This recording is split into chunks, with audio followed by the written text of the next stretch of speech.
जो रोज गाय को प्रणाम करता है और गाय की प्रदक्षिणा करता है तो भगवत प्रदक्षिणा का उसे फल प्राप्त होता है। यदि घर में गाय बंधी है और भूखी है और प्यासी है तो तुम्हारे सारे पुण्य नष्ट हो जाएंगे। गौ का बहुत बड़ा महत्व वर्णन किया गया धर्म शास्त्रों में, यहाँ तक कि जब कोई ऋषि नाराज होता था तो आगे गाय करके जाया जाता था तो क्षमा हो जाती थी। गाय को देखते ही वो क्षमा कर देते थे। क्या बिना गौ सेवा के जी जो समर्थ है हर तरह से जी जी बिना गौ सेवा के जी क्या उसकी उपासना कृष्ण जो मुक्ति है वो विशुद्ध बोध से है, जो भक्ति है वो विशुद्ध प्रेम से है, और जो धर्म है उसके ये अंग है। हाँ, ये धर्म के अंग है। ये बात है। सतरत सा लोकान ताजति मम भक्ति युक्तो भुवनम पुनात तीर्थी कुर्वन्ति तीर्थानि। गंगा जी भी इंतजार करते हैं ऐसे महापुरुष का जिसका निरंतर भगवदाकार चिंतन चलता रहता है। गृहस्थ धर्म में जैसे है या जिनके पास बहुत अर्थव्यवस्था है उनको चाहिए कि गौ सेवा से बहुत जल्दी शरीर पवित्र होता है, हृदय भी पवित्र होता है और गोविंद भी प्रसन्न होते हैं। यदि गावः प्रदक्षिणेर कार्या वंदनीया ही नित्यशः मंगलायतनम दिव्याः श्रेष्ठास्त्वेता स्वयं भुवा। यदि गाय घर में पाली जाए या गौशाला खोली जाए और गौओं की सेवा की जाए, जिनके पास अर्थ है, भाव है, भगवान स्वयं श्री कृष्णचंद्र जी ने गौ सेवा स्वीकार की, गौवें चराई। गौओं की परिक्रमा करने से, जैसे आप प्रभु के बिहारी जी के मंदिर की 4 परिक्रमा करें तो जो फल आपको मिलेगा वही गाय की 4 परिक्रमा कर ले तो आपको प्राप्त हो जाएगा। गौ की प्रदक्षिणा से गावः प्रदक्षिणी कार्या वंदनीया ही नित्यशः। जो रोज गाय को प्रणाम करता है और गाय की प्रदक्षिणा करता है तो भगवत प्रदक्षिणा का उसे फल प्राप्त होता है। जहां गौएं विराजमान होती हैं वो बड़ा पवित्र दिव्य तीर्थ स्थल माना जाता है। गौएं जहां विराजमान रहती, गौशाला में भजन करे तो कई गुना बढ़कर के प्राप्त होता है। स्वयं ब्रह्मा जी ने गौओं को दिव्य गुणों से विभूषित बनाया है। अप्यागाराणि विप्राणाम देवतायतनानि च यद गोमयेन शुद्ध्यंतिम किम ब्रूमो हृदिकम ततः। गाय के गोबर से जहां लेपा जाता है वहां जिस देवता का आवाहन करोगे वही देवता आकर विराजमान हो जाएगा। अपवित्र भूमि में भी यदि गाय के गोबर का लेप कर दिया जाए तो परम पवित्र मानी जाती है।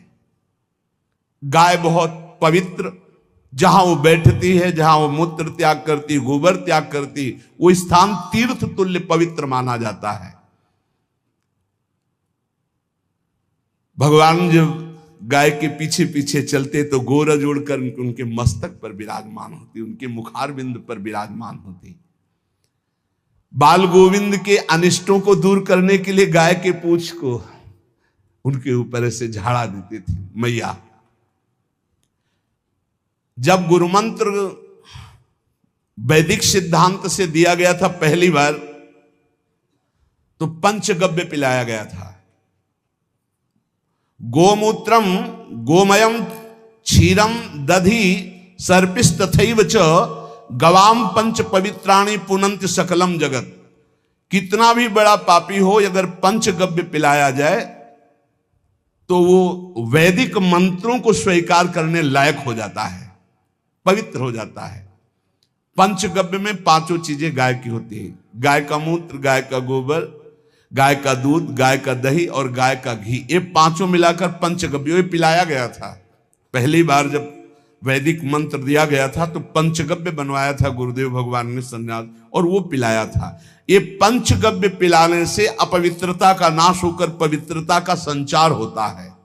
इसलिए धन्य है उनका जीवन जो गौ सेवा परायण है भगवत भाव से।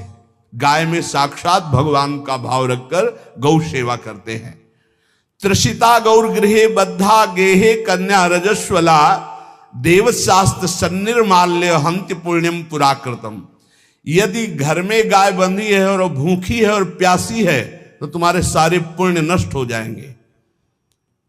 अगर घर में रजस्वला कन्या बहुत काल तक है और उसका विवाह आप नहीं कर रहे हैं तो आपके सारे सुकृत नष्ट हो जाएंगे। यदि घर में ठाकुर जी विराजमान है, कर का पहनाया हुआ माला सुबह तुमने देख लिया तो तुम्हारे सारे पुण्य नष्ट हो जाएंगे, क्योंकि शयन कराते समय तुमने उतारा नहीं, अर्थात तुम सेवा में प्रमाद करते हो। तो देवताश्च निर्माल्य हंति पुण्यम पुराकृतम। जैसे सुबह श्रृंगार किया तो रात्रि के शयन के समय वो हटा लेने चाहिए माले। जब हम शयन कराते हैं तो भले पुष्प शैया पे शयन कराएं पर माला नहीं धारण कराएं। श्रृंगार का माला अगर दूसरे दिन दर्शन किए क्यों पहने ठाकुर जी तो तुम्हारे सुकृत नष्ट हो जाएंगे। गाय बंदी हो घर में, वो प्यासी है और भूखी है, तुम्हारे सुकृत नष्ट हो जाएंगे। त्रिषिता गौर गृहे बद्धा, क्योंकि तुम्हारे पास है, सेवा करना चाहिए। यो वै गाम प्रतिसिद्धेन तो चरंतिम च स्वतरणम नरहा तस्य पूर्वे च पितरा कंपन्ते पतनोन्मुखा। यदि गाय हरी हरी घास चर रही कहीं और तुमने डंडा ऊपर प्रहार किया, लाठी मारी तो तुम्हारे पितर खोपड़ी के बल नरक जाने के लिए तैयार हो गए। ये लिखा है चरंतिम स्वम तृणम नरहा तो तस्य पूर्वे च पितरा कंपन्ते पतनोन्मुखा। इसीलिए क्या भारत से कहीं किसी की तुलना हो सकती है जहां गौ को माता की पदवी दी गई, जहां गौ को हम आराध्य देव के रूप में मानते हैं, आराधना करते हैं। गौ रक्षा, गौ सेवा, ये बहुत बड़ा इसमें छुपा हुआ है। स्वयं भगवान अवतरित होकर गौ रक्षा, जब गाय के रूप में पृथ्वी रमाती तो भगवान का अवतार हुआ है। बड़ा विचित्र समय आता चला जा रहा है कि अब आधुनिक यंत्रों की ऐसी सेवाएं हो गई बड़ी बड़ी कि अब ना बैल की जरूरत है और ऐसे दूध की महंगाई बन गई कि अब देसी गाय 2 लीटर 3 लीटर 4 लीटर और ऐसी ऐसी कि 20-20 25-25 लीटर दे तो कौन देसी गाय को। तो गौओं का सेवा का भावना शास्त्र आज्ञा करता है कि जो प्रतिदिन अग्रग्रासे परोभावा कर्तव्यो भक्ति तोन्वहम अकृत्वा स्वयं आहारम कुर्वम नापनोति दुर्गतिम। जे ही तुम्हारे गृहस्थ में घरों में पहले होता था, अब तो भगवान जाने, जे ही पहली रोटी तवा में गई तो वो निकाल करके पक्की रखी जाती थी गौग्रास के लिए, पहला रसोई में। तो इसमें लिखा प्रतिदिन स्वभोजनम, पहले स्वयं भोजन न करके गाय के लिए ग्रास निकालना चाहिए। तो जिनके पास अर्थव्यवस्था जो गृहस्थ धर्म में है या जिनके पास अर्थ है, कुछ रोज 1 रुपया निकालो। हम कह रहे रोज निकालो तो महीने में 30 रुपया होते। 30 रुपया में एक गाय को हरी घास तो एक टाइम पवा ही सकते हो ना, बहुत नहीं है तो 1-1 रुपया निकाल के अगर एक गाय को चारा दोगे तो एक बार का भोजन तो हो ही सकता है। 30 रुपया में हरी घास जाकर के उसके एक बार तो पवा दोगे ना। अग्रग्रासे परोभावा कर्तव्य भक्ति तोन्वहम, भक्ति पूर्वक गाय को 1 ग्रास भोजन में 1 रोटी तो निकालना चाहिए गाय के लिए, ऐसा शास्त्र आज्ञा कहता है। जो ऐसा करता है तो अकृत्वा स्वयमाहारम कुर्वन् नाप्नोति दुर्गतिम, अपने आहार से 1 रोटी निकालकर गाय को देता है और स्वयं 3 रोटी भले पाले 1 रोटी गाय को दे दी तो बोले उसकी दुर्गति नहीं होगी, अर्थात उसके अंदर भाव बढ़ता चला जाएगा वो भगवान की भक्ति में। और तेनाग्नयो हुता सम्यक पितरश्चापि तर्पिताः देवास्त पूजितास्तेन यो ददाति गवान्हिकम। जो प्रतिदिन गौग्रास निकालता है, अर्पित करता है, तो उसको अग्निहोत्र करने का फल मिलता है, उसके पितरों को तृप्ति मिलती है और समस्त देवताओं के पूजन का फल मिल जाता है जो गौग्रास निकालता है। यो वै ताड्यते यष्ट्याधेनुम मर्त्यो विमूढ़धि। जो मूर्ख मनुष्य, जैसे अब गाय दूध नहीं दे रही, मार डंडे डंडे मार रहे हैं, इंजेक्शन लगा रहे हैं, ऐसे वैसे कर रहे हैं, उसको ताड़ना दे रहे हैं, तो बोले जो मूढ़ बुद्धि मूर्ख मनुष्य, यो वै ताड्यते यष्ट्याधेनुम मर्त्यो विमूढ़धि, वो गाय को लाठी से मारता है, डंडे से मारता है, हाथों से मारता है, तो धर्मराजस्य नगरेशा याति करवर्जिता। धर्मराज जी पहले अपने नरक में ले जा करके उसके कहते थोड़े थोड़े तिल तिल करके पहले इसके हाथ काटो, मरना है नहीं वहां।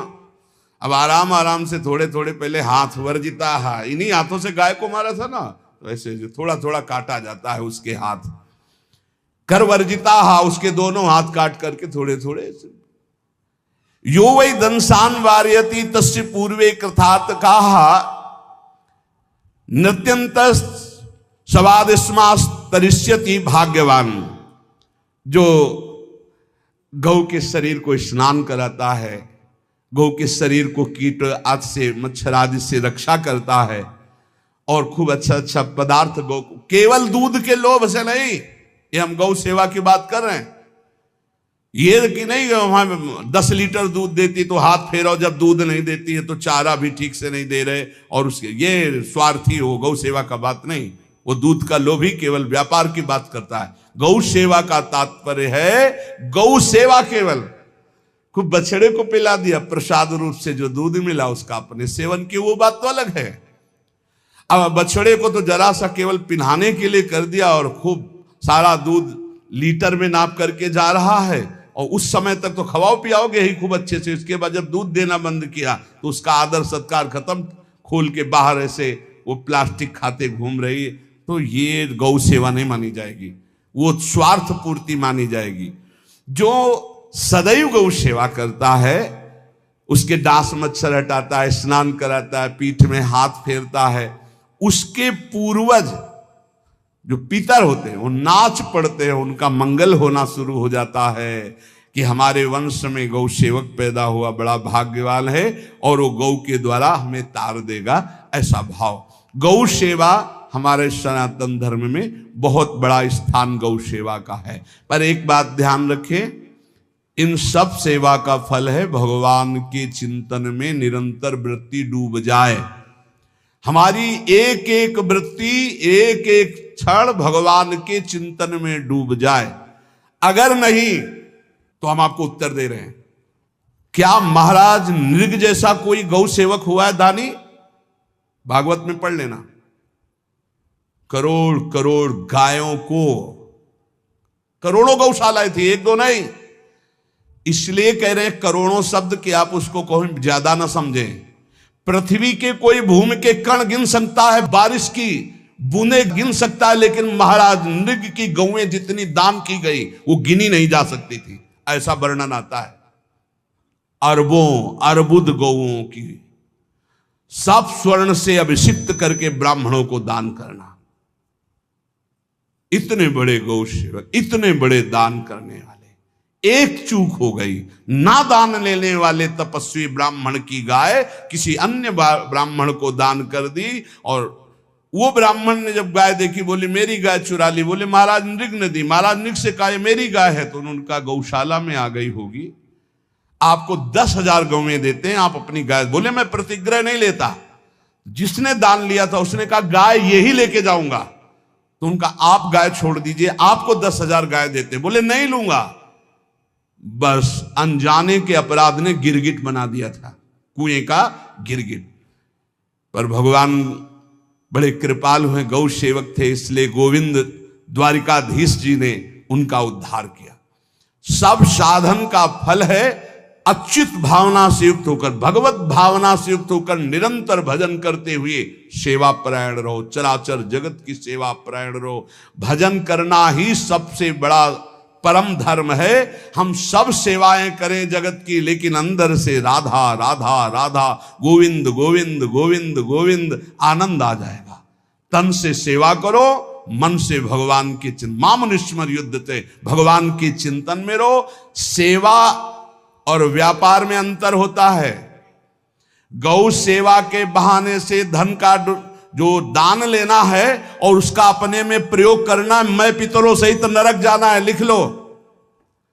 गौ सेवा के बहाने से दान लेना और उसका अपने परिवार के सुख में पैसे का प्रयोग कर देना या अपनी वासनाओं की पूर्ति में लगा देना, आया गौ सेवा के लिए और आप प्रयोग कर रहे हैं गाड़ी घोड़ा नाना प्रकार के सांसारिक भोगों में, तो लिख लो पितर सहित तुम्हारे नरक जाएंगे, क्योंकि गौ सेवा के लिए आया है। गौ सेवा का धन सिर्फ गौ सेवा में ही लगना चाहिए। आप गौ सेवक है, दूध पान कीजिए, रोटी खा लीजिए, लेकिन गौ सेवा का अर्थ आप अपने वासनाओं की पूर्ति में, अपने मनोरंजन में या अपने मन के संकल्प भावना में नहीं पूरी कर सकते। गौ सेवा के लिए ही पूरी कीजिए। गौ के वास का निर्माण, गौ के भोजन की व्यवस्था, वो दूध दे ना दे, वो कैसी भी अवस्था में हो, उसकी सेवा परायणता, उसके लिए सेवक रखना, सेवकों को भी सुख प्रदान करना, लेकिन स्वयं कभी गौ के सेवा के लिए आए हुए धन का स्वयं के लिए भोग न करना और निरंतर भजन रखना, उसे परम पद की प्राप्ति हो जाएगी। इसलिए हमारे सनातन धर्म में गौ सेवा का विशेष महत्व है और इस महत्व को सबको स्वीकार करना चाहिए। यदि आप गौ पालन स्वयं नहीं कर सकते तो 4 लोग मिलकर के, क्योंकि आज जो गायों की व्यवस्था वो बड़ी दयनीय हो रही है। दयनीय इसलिए हो रही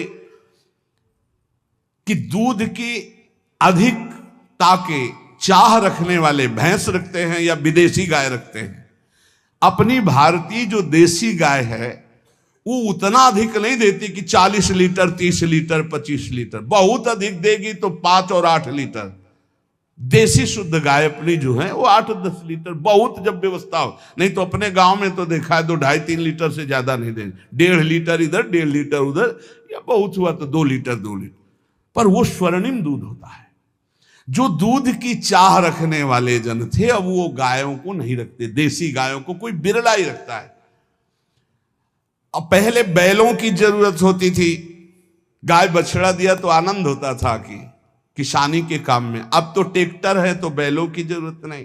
अधिक दूध के लिए अरे अब तो पशुओं की जरूरत नहीं, केमिकल से दूध बन रहे हैं, टैंकर के टैंकर। तो फिर हमारी जो गायें हैं उनकी बड़ी दुर्दशा हो रही। तो हमें चाहिए कि जो गृहस्थ जन हैं, धनी मानी जन हैं, या जिनके पास शरीर व्यवस्था, बौद्धिक स्तर, सेवा परायण, अर्थव्यवस्था, वो थोड़ा 4 गाय की व्यवस्था करके उनकी सेवा करें, क्योंकि हमारे सनातन धर्म का स्वरूप है। जहां मां पदवी दी गई है गांव को, गौ माता कहा गया है। गौ में समस्त देवता विराजमान है। गौ का बहुत बड़ा महत्व वर्णन किया गया धर्म शास्त्रों में। यहां तक कि जब कोई ऋषि नाराज होता था तो आगे गाय करके जाया जाता था तो क्षमा हो जाती थी। गाय को देखते ही वो क्षमा कर देते थे। बहुत महिमा वर्णन की गई है गौ की। इसलिए जिसको भी अगर नहीं अर्थव्यवस्था है तो एक रोटी तो निकाल सकते हो ना। तुम्हारी रसोई में रोटी बने तो पहली रोटी निकाल लो और आसपास जहां गाय बंधी हो तो उसको दे आओ जाकर, तो कम से कम धर्म का पालन हो जाएगा, गौ सेवा बन जाएगी। तो गौ सेवा, चराचर जगत की सेवा, भगवत सेवा, सबका फल है। फिर प्रारंभ में आ जाइए स्मृति। योगी हो तो चित्त की वृत्ति का निरोध करके परमात्माकार, ज्ञानी है तो चित्त वृत्ति का लय करके स्वरूप स्थित, भक्त है तो एक एक वृत्ति सावई मनः कृष्ण पदार विंदयो। भगवान के चरण में, भगवान के नाम में, भगवान के रूप में, भगवान की लीलाओं में स्मृति अगर नहीं तो सब साधन अधूरा, और स्मृति तो हर साधन पूरा। इसलिए एक बार कमर कस लो, चाहे जगत की सेवा करो, चाहे जिस कार्य में लगे हो, तुम्हारी स्मृति प्रभु में लगी हो। स्मृति के बिना हम जीवन का कोई महत्व नहीं समझते। स्मृति विहीन जीवन सब व्यर्थ। इसीलिए उन परमहंसों के चरणों में स्वयं भगवान चरण रज लेने के लिए पीछे डोलते हैं, जो निरपेक्षम मुनिम शांतम निर्वैरम समदर्शनम अनुब्रजाम्यहम नित्यम पुयत्यंगुरेण भी। ना कोई प्रतिज्ञा, ना कोई चाह, ना कोई इच्छा, निरंतर भगवदाकार वृत्ति, निरपेक्षम मननशील, द्वंद्व विमुक्ता, जो शांत हैं, जो किसी से वैर नहीं रखते, भगवदाकार वृत्ति, उसी मार्ग के आप पथिक हैं। सर्वतो भावेन अपने मन को समेट लो धर्म और कर्म दोनों से, और साब त्यज लोक धर्मान, और परम धर्म का सेवन करते हुए समस्त चराचर जगत को भगवत स्वरूप निरखते हुए इसी जन्म में परम पद को प्राप्त हो जाओ। सत्संग का सार हमारा शरीर है, इससे सेवाएं बने। हमारा मन है, इससे चिंतन बने। हमारी वाणी है, इससे लीला गुण का गायन करें। और हम स्वयं परमात्म अंश हैं, परमात्म स्वरूप है, ऐसी ठसक बनी रहे, जीवन मुक्त ही हो। स्वार्थ को लेकर किया गया धर्म रंग नहीं लाता। निष्काम किया हुआ छोटा सा भी धर्म परमार्थ की ऊंचाई पर चढ़ा देगा। ध्यान रखना, परमार्थ की ऊंचाई पर चढ़ा देगा। इसलिए निष्कामता सब सोहित, निष्कामति। श्री वृंदावन विश्राम श्री राधा वल्लभ लाल को हृदय ध्यान मुख नाम। महाराज जी बस जी क्या बिना गौ सेवा के, जी जो समर्थ है हर तरह से, जी जी बिना गौ सेवा के जी क्या उसकी उपासना कृष्ण? उपासना चित्त की वृत्ति का निरंतर भगवदाकार करना, यही एक उद्देश्य है। अब हमारे पास जैसे शरीर स्वस्थ है, समय है, तो साधु सेवा, गौ सेवा, समाज सेवा, पशु पक्षी की सेवा। देखो एक चीज तो ध्यान देना पड़ेगा, विद्या विनय संपन्ने ब्राह्मणे गवि हस्तनी स्वनी चयुसुपाके चा पंडिता समदर्शना। थोड़ा इस पर चिंतन करना। आप किसी एक विषय को लेकर पूरे परमार्थ को चुनौती दे देना अनुचित होगा। जैसे नहीं कि अगर गौ सेवा नहीं तो भगवत प्राप्ति नहीं या मुक्ति नहीं, तो ये ऐसा फिर एक परमार्थ को चुनौती हो गई। परमार्थ का स्वरूप है अनन्य चेता सततम यो माम स्मरति नित्य सा तस्याहम सुलभा पार्थ। ये बात ध्यान देना। हमारी बात समझनी है कि अब हमारे शरीर में स्वस्थ है, हमारे पास अर्थ है। अब हम अपने धर्म की जो अंग हैं हम उनका पोषण करते हैं। जैसे मंदिर बना देना, भगवान की श्री विग्रह की अर्चा विग्रह की सेवा की व्यवस्था कर देना। हाँ, और बहुत सी औषधियां की व्यवस्था करके रोगियों को औषधि देना, गाय की सेवा करना, अन्य पशु पक्षियों की सेवा करना, ये सब भगवत सेवा का अंग है। लेकिन इसके बिना भगवत प्राप्ति होगी ऐसा नहीं है। भगवत चिंतन के बिना भगवत प्राप्ति नहीं होगी। अगर आप बहुत ध्यान से समझना, अगर हमारा उद्देश्य गाय में गोविंद है और ये चिंतन करके गौ सेवा करें तो भगवान की प्राप्ति हो जाएगी। आप हमारी बात को बहुत आंतरिक वृत्ति से लेना। हमको गौ सेवा, हम भी वही हैं, हम कोई अन्य नहीं है। उसी का दुग्ध पाल करके हम भी पुष्ट हैं। और वो शास्त्रों का ऐसा नहीं कि गौ सेवा या गौ की तरफ हमें ज्ञान, पर जैसे प्रश्न हुआ तो इस प्रश्न में एक पक्ष